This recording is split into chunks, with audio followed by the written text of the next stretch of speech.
हाय दोस्तों, मैं हूं जितेंद्र कुमार। आप लोगों का अपना यूट्यूब चैनल महार्जन में आप सभी का स्वागत है। मैं बिहार बोर्ड के लिए बहुत इंपॉर्टेंट क्वेश्चन लेकर आया हूं, जो कहीं ना कहीं इसमें से एक क्वेश्चन आना तय होता है बिहार बोर्ड में। ठीक है, कहीं ना कहीं इसमें एक क्वेश्चन छपने वाली होगी बिहार में, तबाही मचाने वाली पॉइंट होगी। ये आपका क्लास 10 का विषय सामाजिक विज्ञान का हम लोग इतिहास पढ़ रहे हैं। उसमें पहला चैप्टर है इकाई 1 यूरोप में राष्ट्रवाद। उसके अति लघु तरह क्वेश्चन जानेंगे। पहला क्वेश्चन है राष्ट्रवाद क्या है।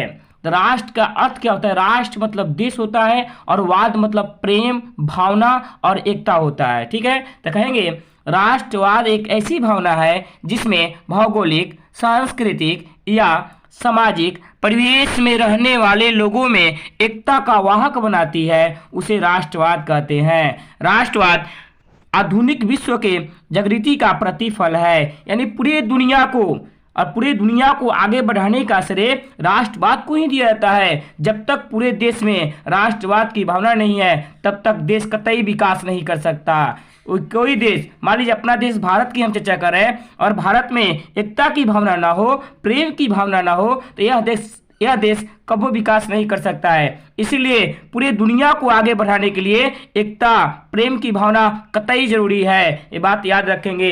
कभी कभी अपने परिवार में आप लोग देखते होंगे, परिवार में एकता नहीं होने के कारण परिवार में फूट पड़ जाती है, परिवार कमजोर पड़ जाता है। वही परिवार में जब एकता आ जाता है तो परिवार कहीं जाकर दहाड़ता है, कहीं किसी से भी झगड़ा उगड़ा कर सकता है, कहीं भी कतई ज़्यादा शक्तिशाली भी हो जाता है। एकता में इतना दम होता है, ये बात याद रखेंगे। क्वेश्चन नंबर 2 देखेंगे, मेजनी कौन था। तो कहेंगे मेजनी का जन्म 5 जून 1805 में इटली के जनेवा में हुआ था। मेजनी इटली के एक साहित्यकार, गणतांत्रिक विचारों का समर्थक और योग्य सेनापति था, जो संपूर्ण इटली का एकीकरण करना चाहता था। ठीक है, मेजनी का जन्म 5 जून 1805 इटली के जनेवा में हुआ था।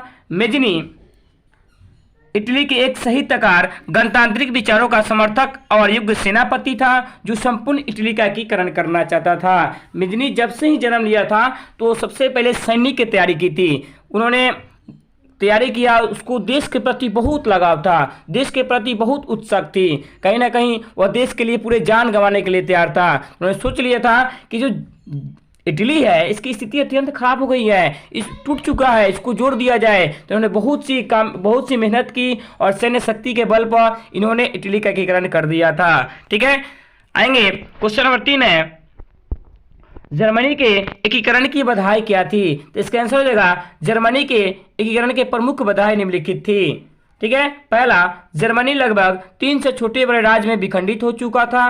दूसरा, जर्मनी में राष्ट्रवाद भावना की अभाव थी। तीसरा, जर्मनी में सामाजिक, राजनीतिक तथा धार्मिक विषमताएं भी मौजूद थी। और चौथा, ऑस्ट्रिया की हस्तक्षेप तथा मेटरनिक में प्रतिक्रियावादी शासक था।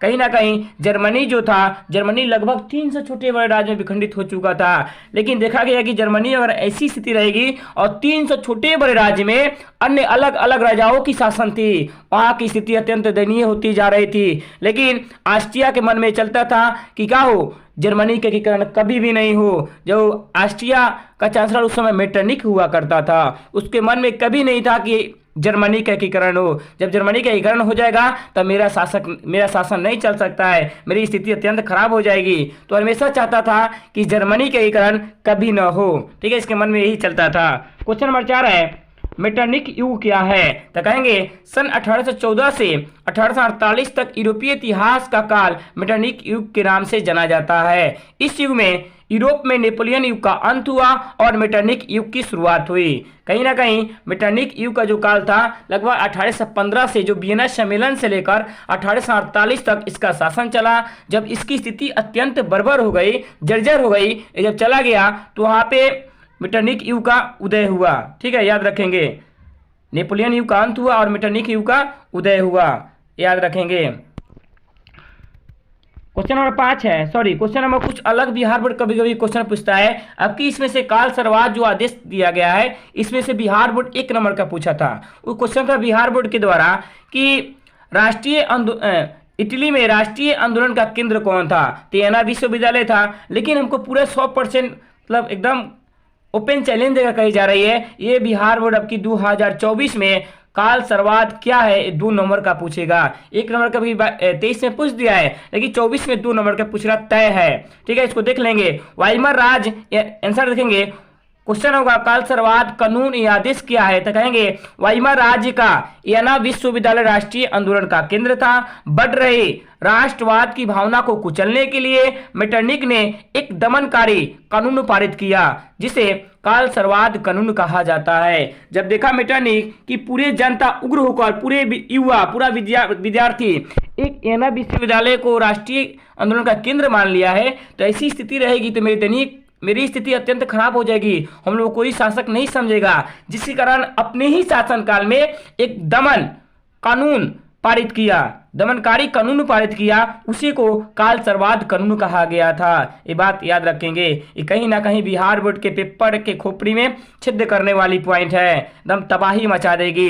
कही जाती है कि मेहनत इतनी खामोशी से करो कि सफलता शोर मचा दे। मेहनत इतना छुप कर करो, इतना मतलब खामोश होकर करो कि, और सफलता है तो पूरा ढिढोरा पीटते हैं कि हम लेकर आ गए आपके पास, आप कहाँ छुपे हुए हैं। ऐसी जुनून होनी चाहिए विद्यार्थी में। ठीक है, आप लोग अपने इस चैनल को शेयर करें और ज़्यादा से ज़्यादा लाइक करें और सब्सक्राइब करें। आपको कम समय में सिकंदर बनाने का श्रेय इसको दिया जाएगा, जिसका नाम है माँ आर्ट्स जोन। याद रखेंगे, हर किसी का माँ होती है, याद रखेंगे। जय हिंद, जय भारत।